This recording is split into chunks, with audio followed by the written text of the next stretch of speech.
After last week's episode review seemed to go over really well, I decided I would keep making them. Well, maybe. That depends on how well this one and these continue to be received. So if you would like these, make sure to like, subscribe, and leave a comment if you enjoy, because I'd love to talk to you guys about the episodes.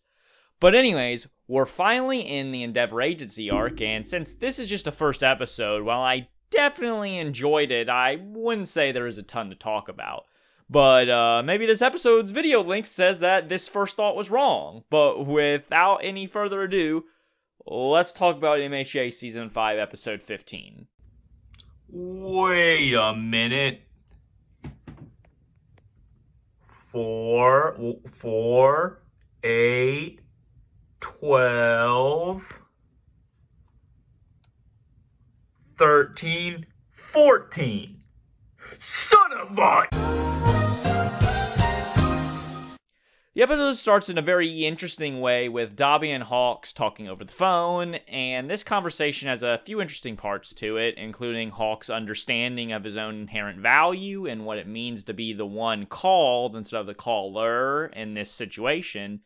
And this also shows, or at least makes him feel, he's in a position of power, which may lead to a rude awakening one day. Obviously, I haven't read the manga, but you know, I just feel like that's might be where this is going. But the most interesting part of this conversation is definitely Dobby referring to the League of Villains as a part of an anti-establishment cause. While being villains would naturally put them in an anti-establishment position, referring to themselves as such not only makes the League feel more powerful or that it has more specific plans, but also means that this cause must be bigger even outside just like the League of Villains. Which is a scary thought that's proved by the rest of this episode and makes this seem like a much larger scale group than just the misfit villains we've kind of come to know and love.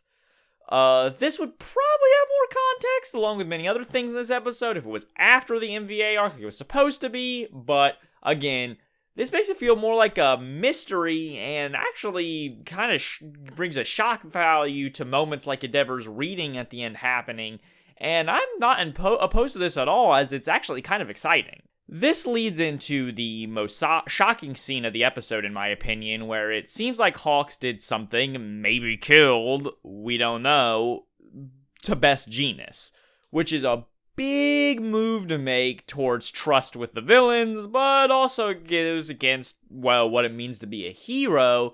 And so if Hawks really did commit a heinous act, which I doubt he did, but if he did to something like Best Genus to get their trust, can he return to normal after this undercover mission? Like, I'm sure the committee or whatever, since they put him on this, wouldn't mind, but I mean, just from his own inherent values and his own, like, thoughts, you know? It's like coming back from war, for example, or getting out of a gang.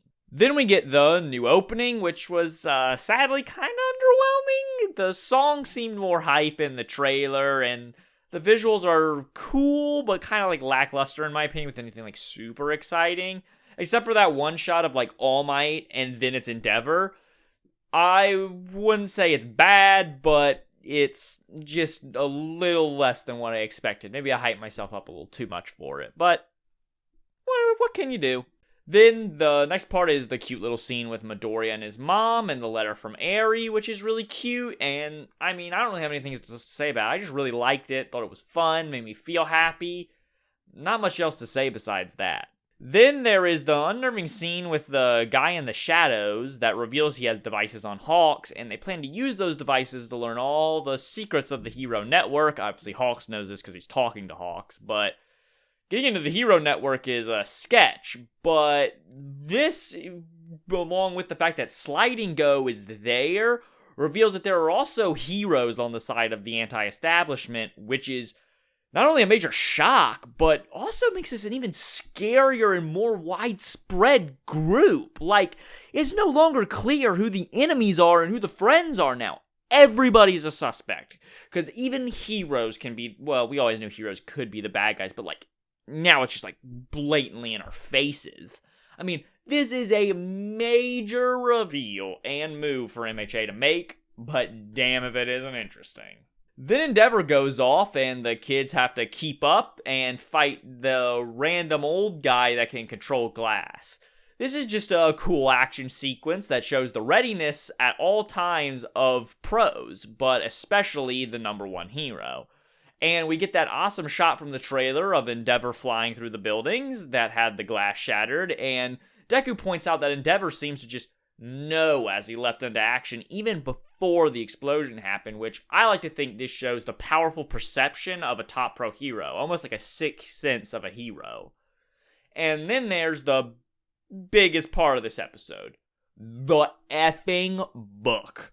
It's very clear that we would have more context for the things in this book if the arcs were in the correct order, but what is with this book? Like, I understand Hawks is trying to inform Endeavor and other heroes of the distribution of the book, and the villains probably wanted to distribute it to find sympathizers, but I mean, like, this book was so heavily focused on, and I mean, I can't wait to learn more about this book, as I think the idea of this old villain that led an army, Destro, is really cool, and a society of personal responsibility doesn't sound bad. It sounds like a good thing, people being responsible for their own actions, until you realize it seems that the goal is unregulated quirk use, which would be an absolute disaster.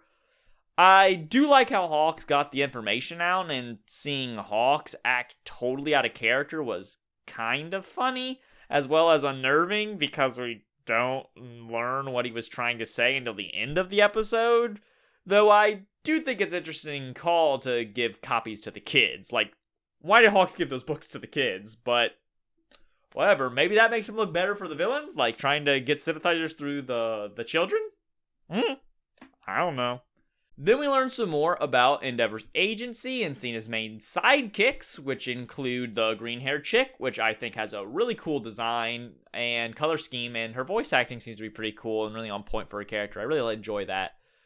But other than that, there isn't much more to say about just the agency stuff, other than it's an impressive agency, and we're gonna learn more and more about it probably as the episodes go on. But then the episode ends with the giant reveal that after Endeavor cracks the code, there is a modern-day liberation army, and there seems to be a large number of heroes that are a part of it.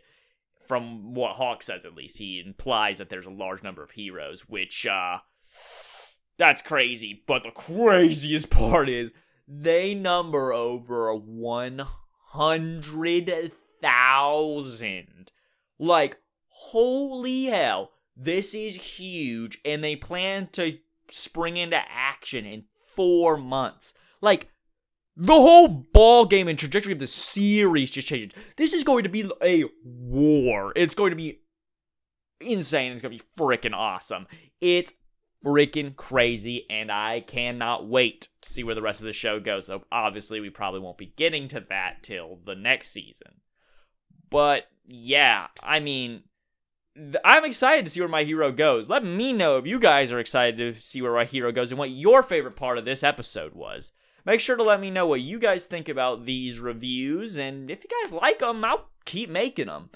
But with that, I'll see you guys next time with another video. Thanks for watching.